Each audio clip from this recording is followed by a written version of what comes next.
Hi, my name's Pete Johnson, and I was asked to make a little video telling about my experience with my heart. And so here we go. Uh, I went into my annual physical, and my doctor said, I think I hear a heart murmur here today. I said, "What's a heart murmur?" Well, it's just a noise. It could probably means nothing, but let's send you in for an ultrasound or an echocardiogram. He explained to me what that was. I was in, and within a few days, as I recall, and about a day after my echo, which was a real easy process, just like ultrasounding a baby, you just do it to your heart. I got a call from my doctor then, and he said, actually it was from his nurse. I wish it would have been from him, but it was from the nurse, and it scared the hell out of me. She said, "You have an aneurysm, an aortic aneurysm in your heart, and you have stenosis of your aortic valve." I didn't know what any of this meant. All I knew is I was shaking. What's going on here? So hung up, called my wife, "Hey, there's something wrong with my heart." What? She came home, we called the doctor back. "Hey, can we just come in and see you? Because we don't know what any of this stuff means." "Sure, come on in." So we ran in real quick for about a 10-minute consult. He explained, well, you got a little bubble in your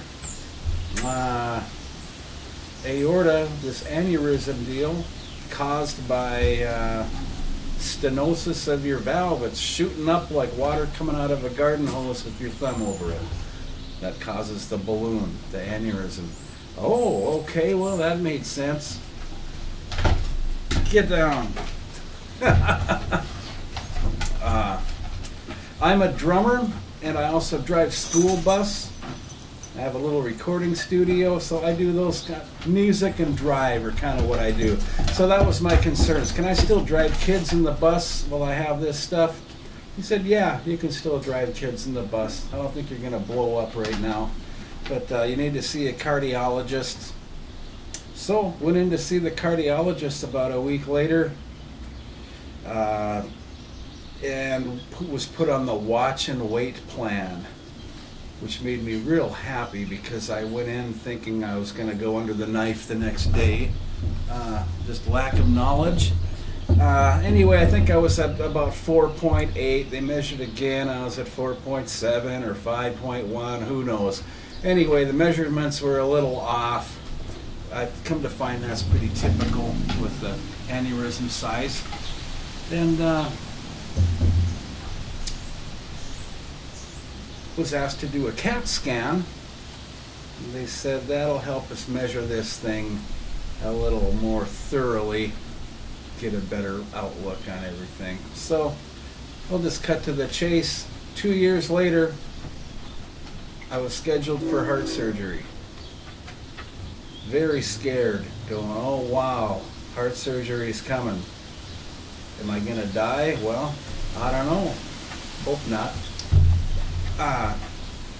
My wife and I, to try and get our mind off of heart stuff and for a little encouragement, decided to make the 200-mile trip to Fargo, North Dakota to watch one of our favorite bands, Night Ranger, because their drummer, Kelly Keagy, 6 weeks prior to that, just had the same surgery. Maybe not exactly the same, but something similar, new heart valve.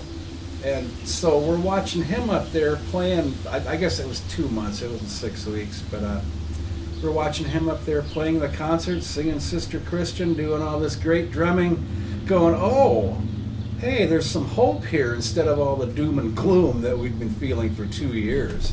I mean, and there's a lot of doom and gloom that comes along with it. You can't even help but not have some of that. I think we're just programmed that way because we're scared. Anyway, flash forward, went to the hospital, very scared. I'd never spent a day in the hospital in my life. I was at 240 pounds. I was overweight. I mean, I'm only 5'8". had my surgery, woke up, was retaining some fluids. That was really the only problem I had. They dealt with that.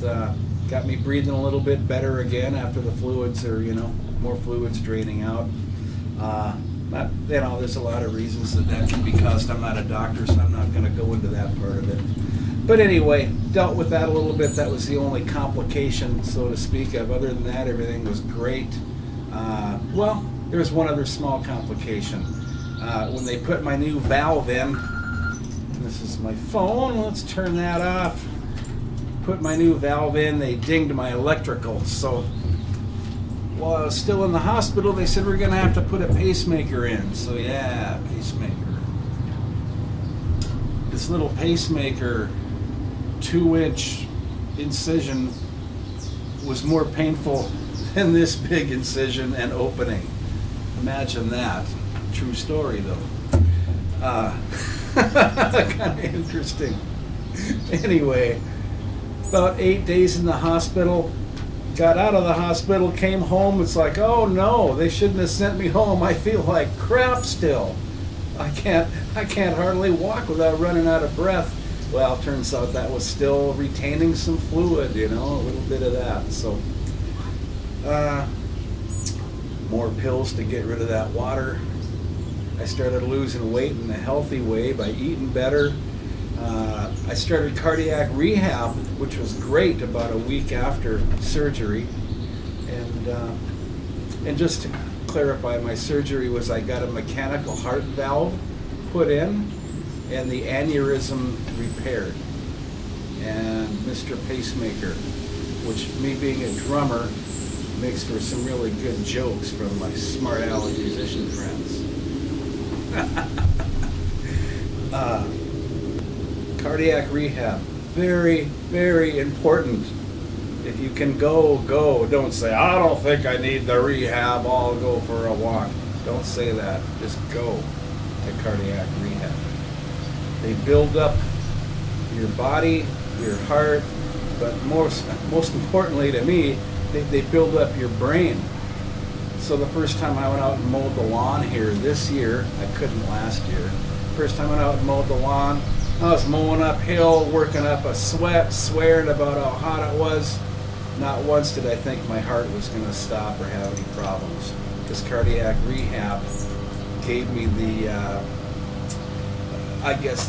courage, the knowing that, hey, your heart's okay now. You can work your heart. You can feel it pumping.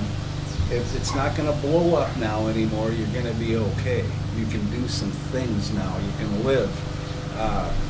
You can do all the things you used to do. You can ride bike. You can have sex. You can play the drums. You can chase the dogs. So 2 months after I was out of surgery, I went back, played the drums again for the first time. That was pretty cool. I mean, I was pretty sure I could do it, but you've been split open, things are weird, you're a drummer, got to move 4 limbs at once. It's like, wow, okay, hopefully I'll be able to do this. And after about 5 minutes, it was like, okay, this is going to work again. I'll be able to play.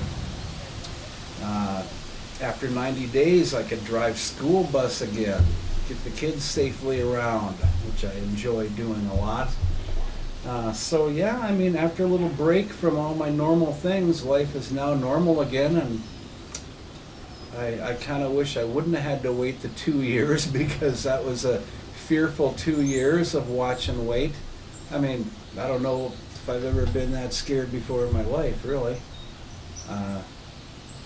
Thank goodness I'd quit smoking cigarettes 5 years before that, so I didn't have to worry about quitting smoking.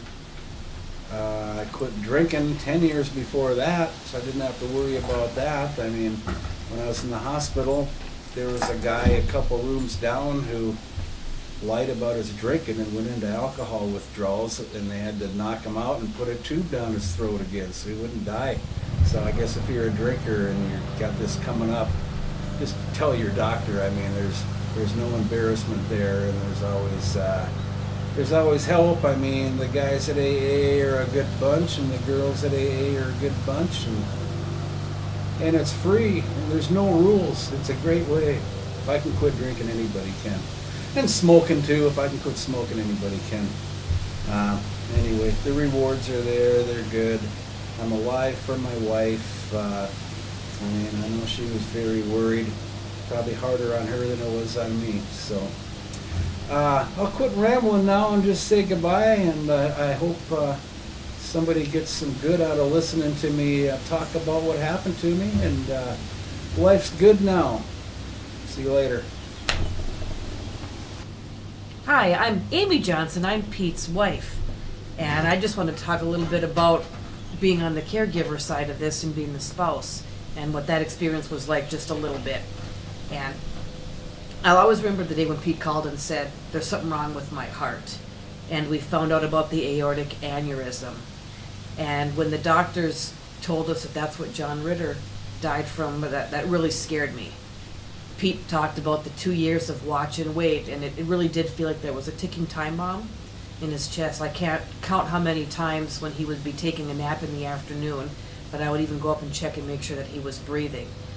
Every 6 months when it came time for another appointment to monitor and to measure again, you'd wonder, is it time now? Are they going to have surgery? So it was really, for 2 years we rode this wave.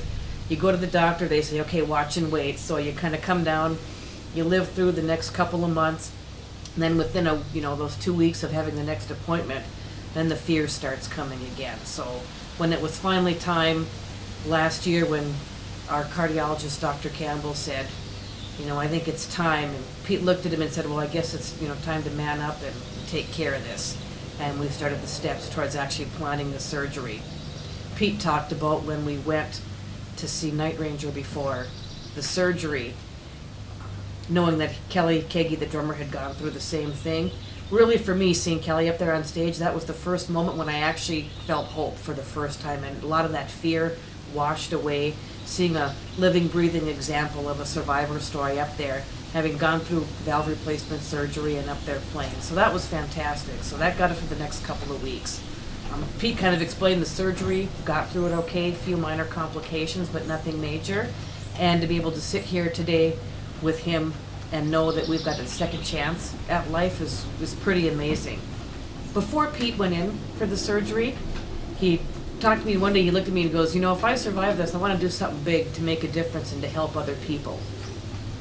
And we thought about that and being involved with music. We've done a few smaller benefit concerts. We thought about maybe we do a little benefit concert. And then we decided to even go bigger than that, and that's when Rock from the Heart was started. There will be some exciting things that we'll be announcing further down the road. The actual event is going to be scheduled here in Minneapolis at the Pantages Theater.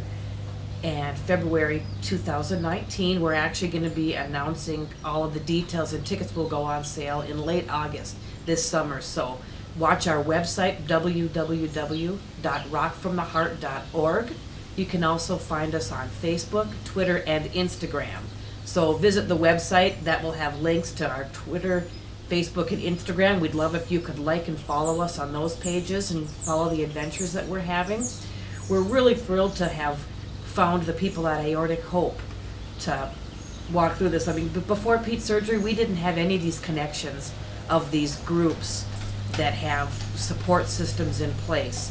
So while we didn't have the support prior to the surgery, we're really happy to be here and share the experience with people who are not yet at the surgery, who are still going through that watch and wait years. I can't even tell you how thankful I am that it was found early. So many aortic aneurysms are not found in time. If he hadn't had the valve, the bicuspid valve along with it, the doctor never would have heard the murmur, and we could still be living with this. And I don't even want to know the story I'd be telling if we hadn't found that. So we're happy to be partnering with Aortic Hope, sharing our story with others, knowing that there is life. The most important thing is to educate and to raise awareness, which is why we wanted to start Rock from the Heart. We figured the people that are our age, in our 50s and 60s, that's the age where these things can kind of manifest, and we like rock music, so what better way than to have a rock concert? And again, just stay tuned for the details on that. I just want to reemphasize our website, www.rockfromtheheart.org, or send us an email, office@rockfromtheheart.org, and we can get you more information on how you can help with the big event coming up in June. Thanks again for your time and for watching this, and we look forward to getting to know some of you over the next couple of months.